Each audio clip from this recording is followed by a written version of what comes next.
거룩한 주일에 하나님께서 우리에게 내리시는 말씀은 신약성경 히브리서 4장 15절과 16절 말씀입니다.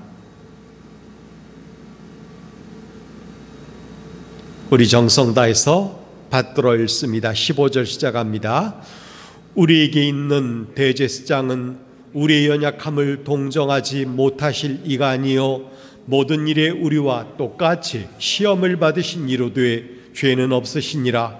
그러므로 우리는 긍휼하심을 받고 때를 따라 돕는 은혜를 얻기 위하여 은혜의 보좌 앞에 담대히 나아갈 것이니라. 아멘. 오늘은 설 명절입니다. 먼저 우리 옆 사람과 설 인사 나눴으면 좋겠습니다. 새해 복 많이 받으세요.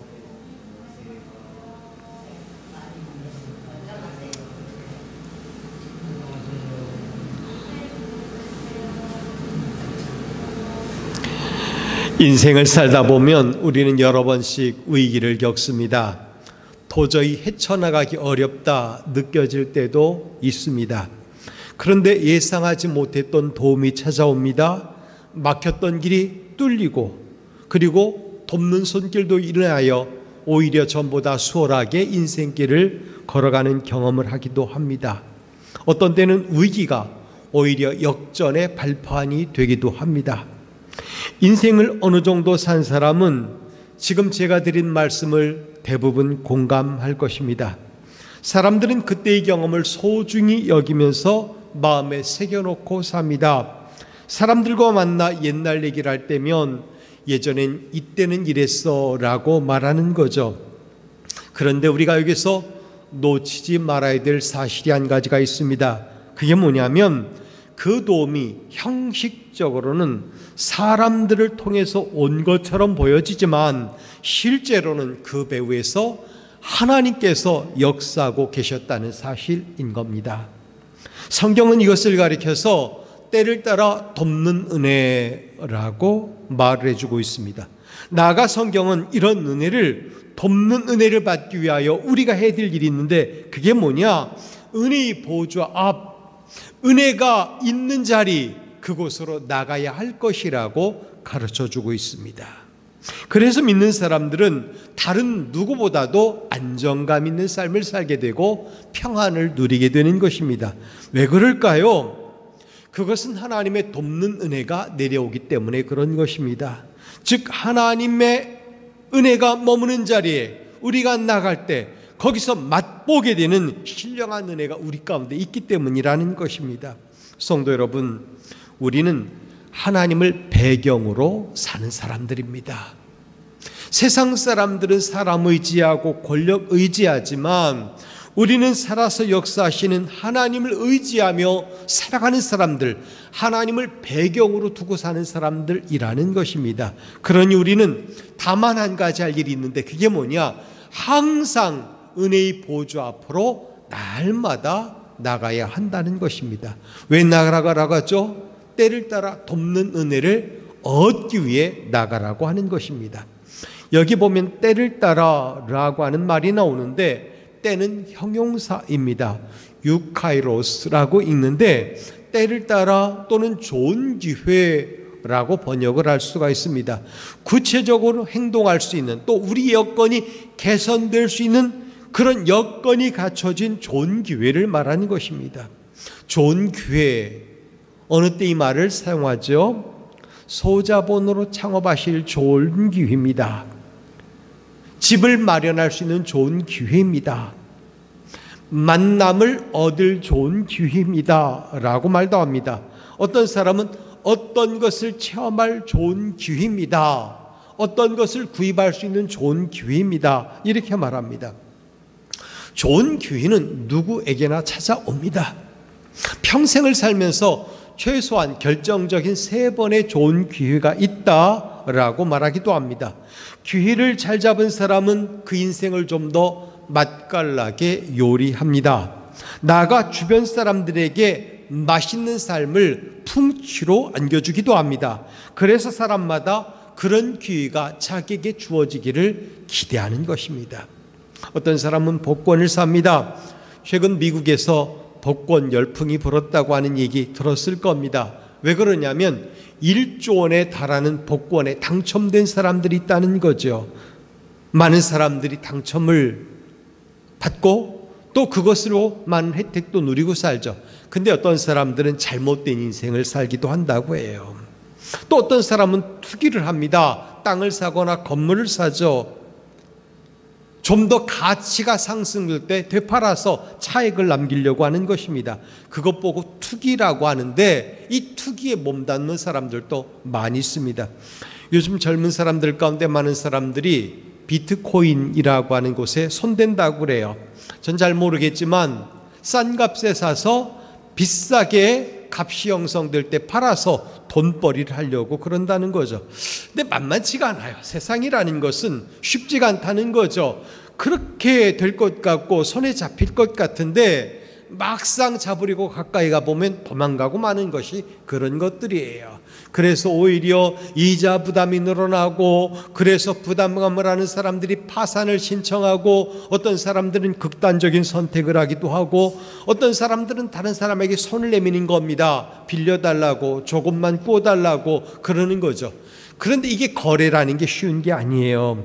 그렇기 때문에 우리는 좋은 기회라고 하는 말에 현혹받으면 안 돼요. 진정한 좋은 기회가 있을 것이지만 그것 외에 좋은 기회라고 속삭이는 그런 것들에 우리는 좀 더 경계심을 갖고 접근을 해야 될 것이라는 거죠. 성경에 보면 이런 좋은 기회라고, 좋다라고 말하면서 다가온 세력들이 많이 있었습니다.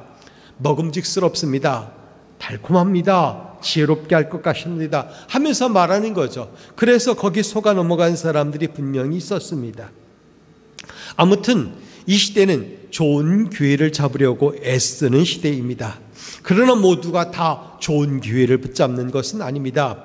그래서 어네스트 해밍웨이라고 하는 분은 말하기를 기회는 소수의 사람에게만 미소를 보낸다라는 말을 했습니다.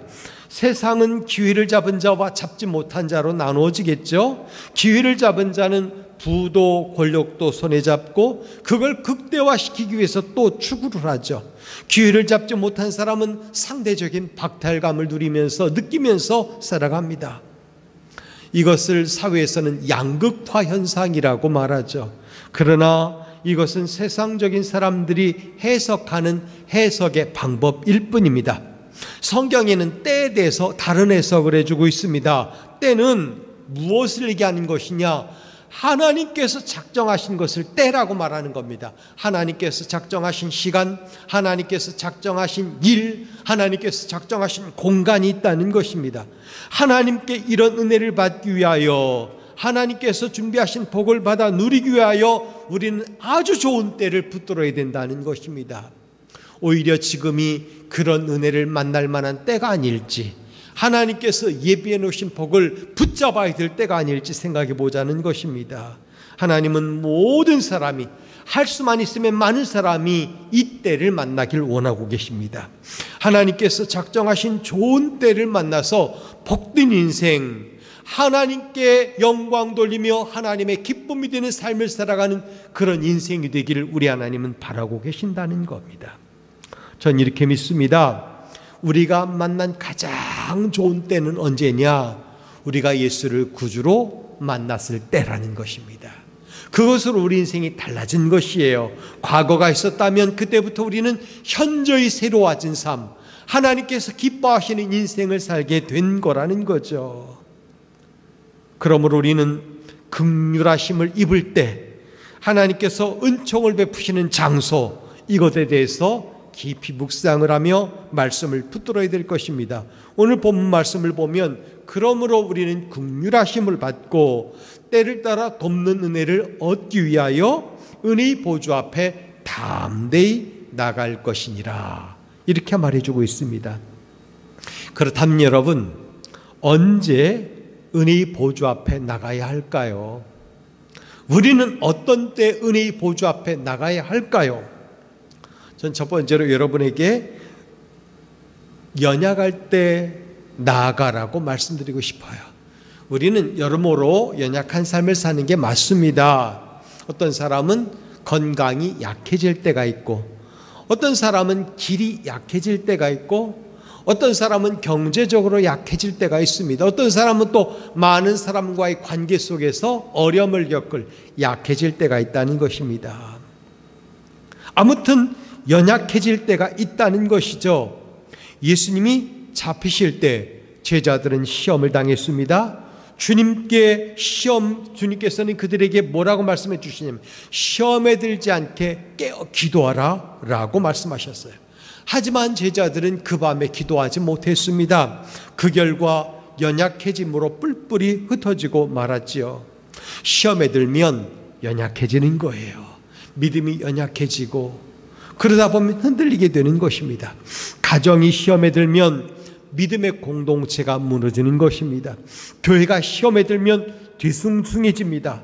연약한 사람들부터 떠납니다. 그러므로 시험에 들지 않도록 영성을 잘 갖고 나가야 되고 더 든든히 세워지길 바라서 믿음 위에 굳게 서야 되는 것입니다.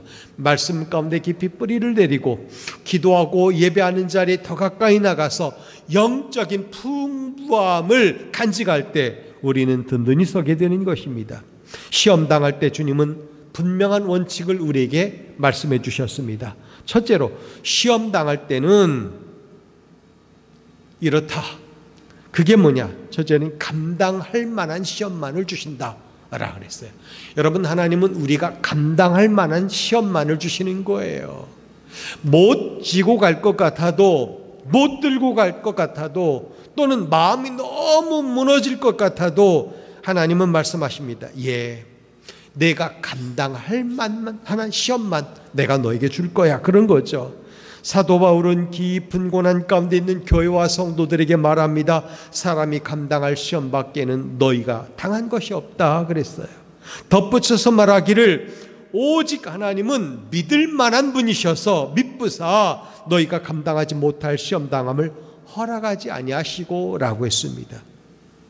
감당할 시험 밖에 있는 것은 당하지 않게 하신다는 거예요. 그 밖에 있는 것은 우리가 감당할 수 없으니까 내리시지 않는다는 것입니다.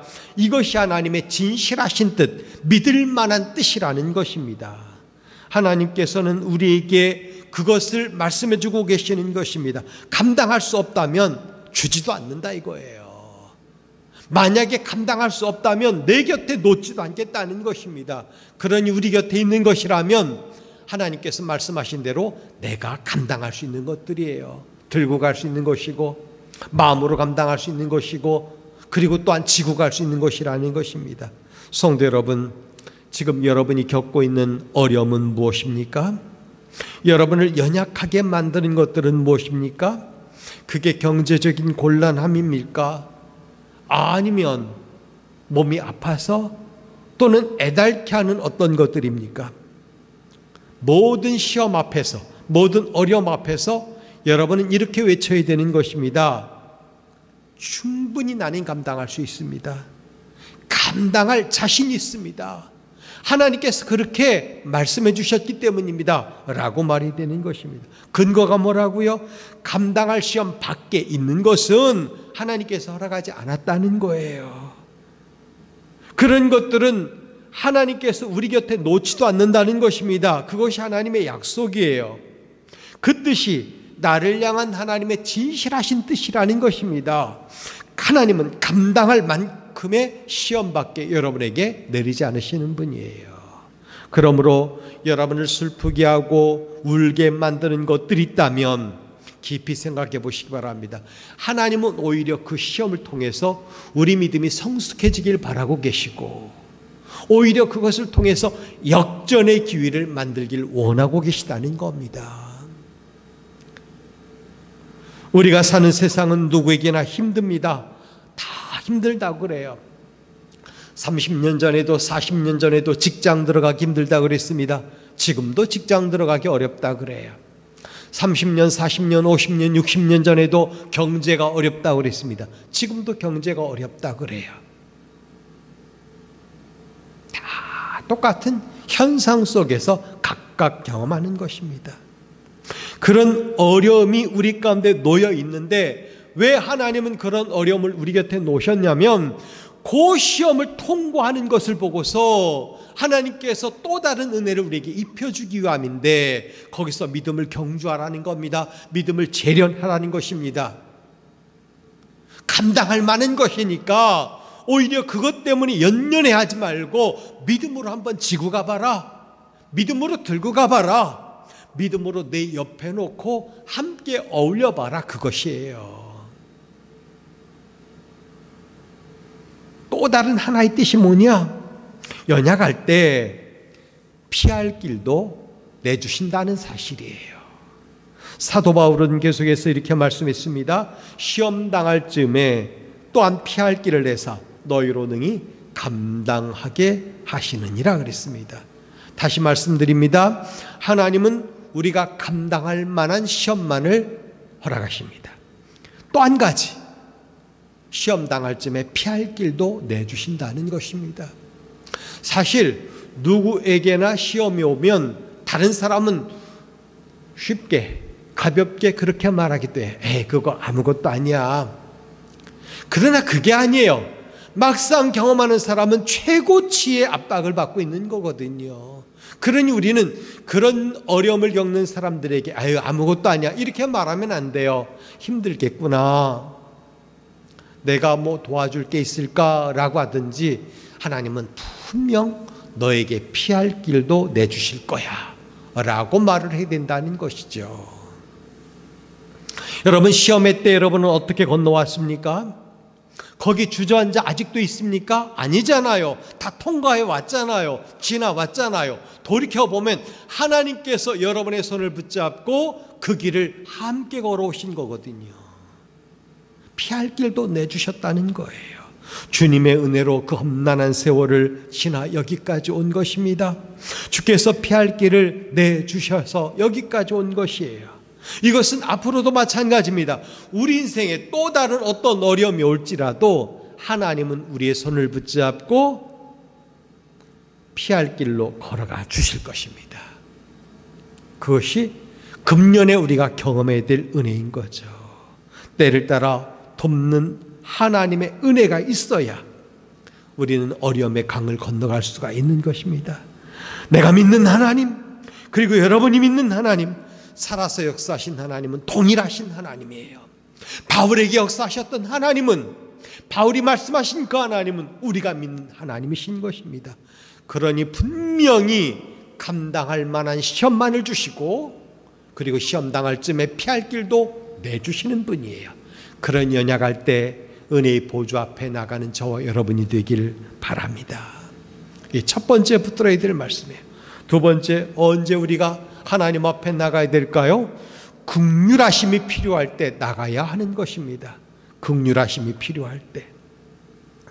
저는 이 시간 하나님의 긍휼이 필요한 분들 모두가 하나님의 보좌 앞에 선뜻 나가기를 바라서 이 말씀을 드립니다.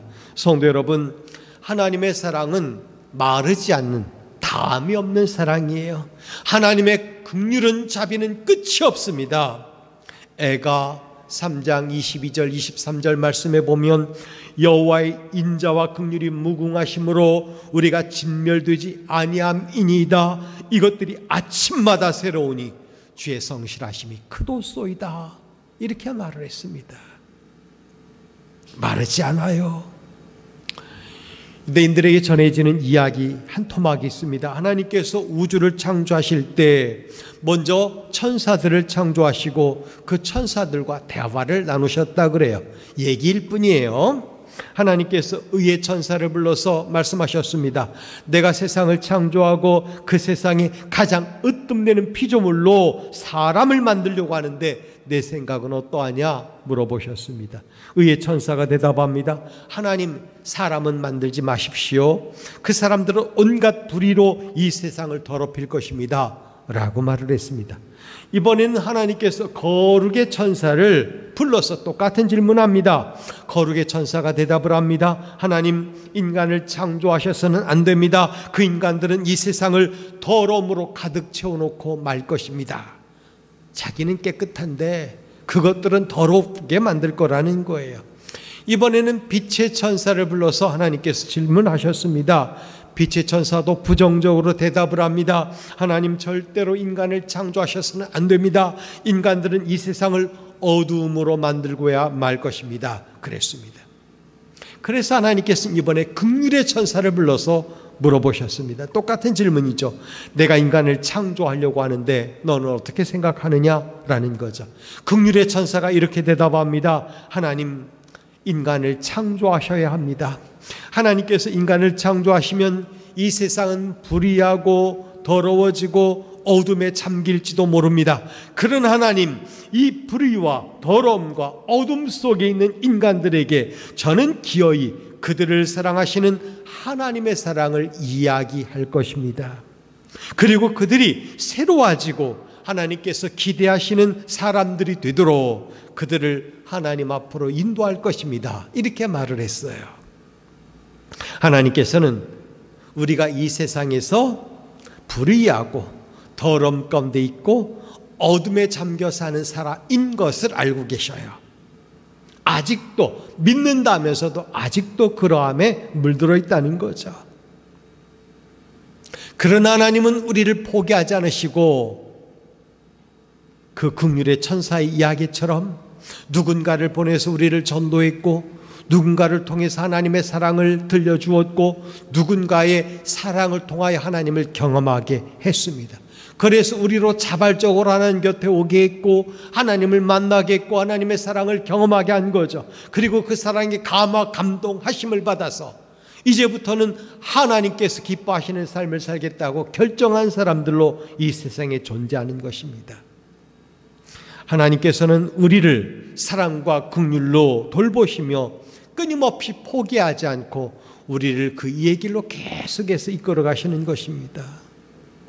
이런 하나님의 긍휼을 아는 사람들은 소망을 잃지 않고 우리를 향해 다가오시는 하나님을 향하여 무릎 꿇고 눈물을 흘리며 기회를 얻기 위하여 긍휼을 구하는 것입니다. 긍휼은 비참한 상태에 있는 사람들을 향하신 하나님의 자비로운 사랑을 얘기하는 것입니다. 이를테면 부모가 자녀를 불쌍히 여김같이 형이 동생을 긍휼히 여기는 것, 이것을 말하는 거죠. 성경에는 이에 가까운 뜻의 구절이 많이 나옵니다. 시편 103편 13절 말씀을 보면 아버지가 자식을 긍휼히 여김같이 여호와께서는 자기를 긍휼히 여기는 자를 경외하는 자를 긍휼히 여기시나니 이렇게 말을 했어요. 우리가 하나님을 경외하면 하나님께서 우리를 긍휼히 여겨주신다는 것입니다. 하나님의 긍휼의 결정판은 하나님께서 아들을 우리 곁에 보내주심으로 나타났습니다. 죄로 죽었던 우리를 살리시려 하나님은 하나님의 자녀를 십자가에 대신 달려 죽게 하시고 우리를 건져서 하나님의 자녀로 삼아주신 거죠.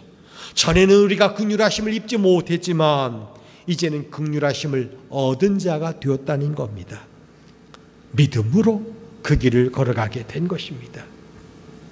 여러분은 여러분 자신을 어떻게 생각하고 있습니까? 우리가 알고 있는 나 그리고 주님이 아는 나 다를 수가 있습니다.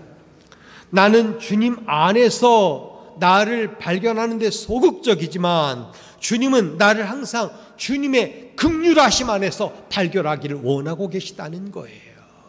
놓치지 않는 사랑, 포기하지 않는 사랑, 그것이 하나님의 긍휼하심이라는 것입니다. 여러분, 저나 여러분은 모두 하나님의 자녀가 되었습니다. 때문에 다함이 없는 하나님의 긍휼이 오늘도 우리를 옷 입히듯 덮고 계실 줄 믿으시기 바랍니다. 다만 우리는 은혜의 보좌 앞에 나가야 되는 것입니다. 그 긍휼하심을 입기 위하여 하나님 앞에 나가면 되는 것입니다. 하나님 앞에 나가기만 하면 하나님은 선포해 줍니다. 누구든지 그리스도 안에 있으면 새로운 피조물이라 이전 것은 지나갔으니 보라 새 것이 되었도다. 저나 여러분에게 이전 것은 지나갔다 긍휼을 포장으로 씌우시고 옷 입혀주시고 아니 완전히 긍휼하심을 입게 해주시고 새 것이 되었다라고 선포해 주신다는 것입니다. 이것이 우리의 영적인 자화상인 것입니다. 금년에 이 영적인 자화상을 가지고 살아가는 저와 여러분이 되길 바랍니다. 물론 사탄은 지금도 참소할 것입니다. 소용없습니다. 또 죄를 지을 것입니다.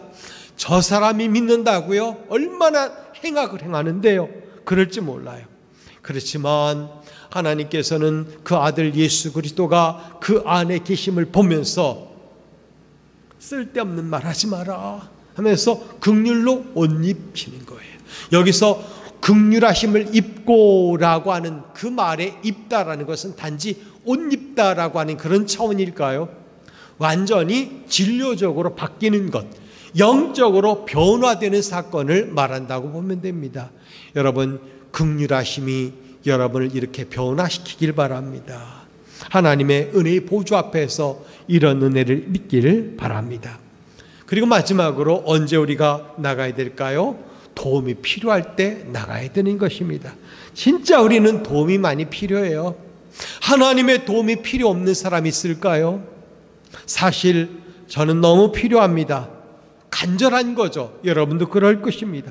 하나님이 도와주지 않으면 쓰러질 것 같고, 하나님이 도와주지 않으면 이탈할 것 같고, 하나님이 도와주지 않으시면 저 천상 가는 길 제대로 못 걸을 것 같은 게 우리 인생이에요. 돕는 은혜 없이 살아갈 존재는 아무도 없어요. 그래서 하나님이 은혜로 지은 피조물일수록 은혜의 보좌 앞으로 더 가까이 나가야 되는 것입니다. 그렇다면 은혜의 보좌 앞은 어떻게 나가야 될까요? 예수를 만난 사람들을 생각하면 답이 떠오르는 것입니다.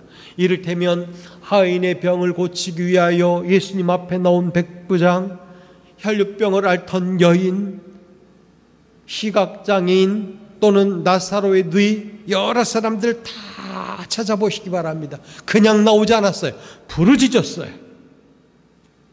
하나님께서는 도움이 필요한 사람들에게 나와 부르짖으라고 말씀하시는 겁니다.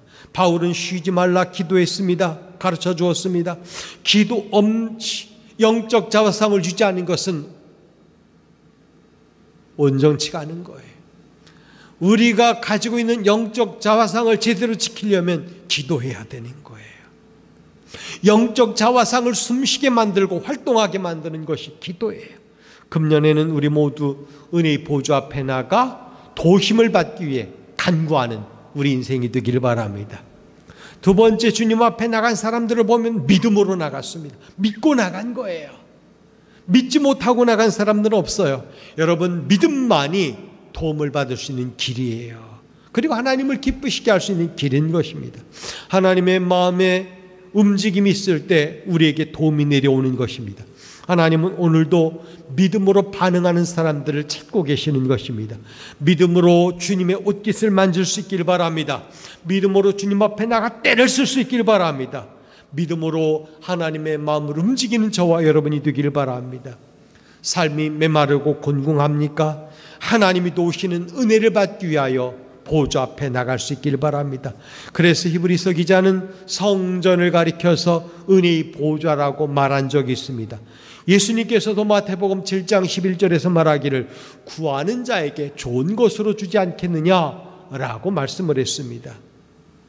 이 보좌를 통하여 흘려주시는 은혜가 여러분의 심령과 삶에 촉촉히 흘러가게 되기를 바랍니다. 성경은 그 은혜를 일관되게 충만한 것으로 표현을 했습니다. 이를테면 선지자가 본 것처럼 처음에는 발목에 잠길 물이지만 나아갈수록 종아리를 잠기고 무릎을 잠기고 허벅지를 잠기고 능히 헤엄쳐 건너가야 될 강처럼 점점 충만해지는 그런 은혜가 금년에 여러분의 삶과 심령을 덮게 되기를 주님의 이름으로 축복합니다. 성도 여러분, 우리는 예수님을 통해 하나님이 보유하신 자원을 가져다 쓰는 사람들이에요. 여러분, 하나님께서 여러분 인생을 위하여 예비하신 선반에는 온갖 좋은 것으로 가득 차 있음을 믿으시기 바랍니다.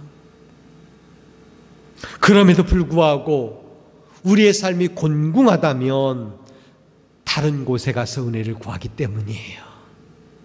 성경이 얘기한 대로 채울 수 없는, 즉 밑 빠진 독에 물을 붓는 것과 같은 원리인 거예요.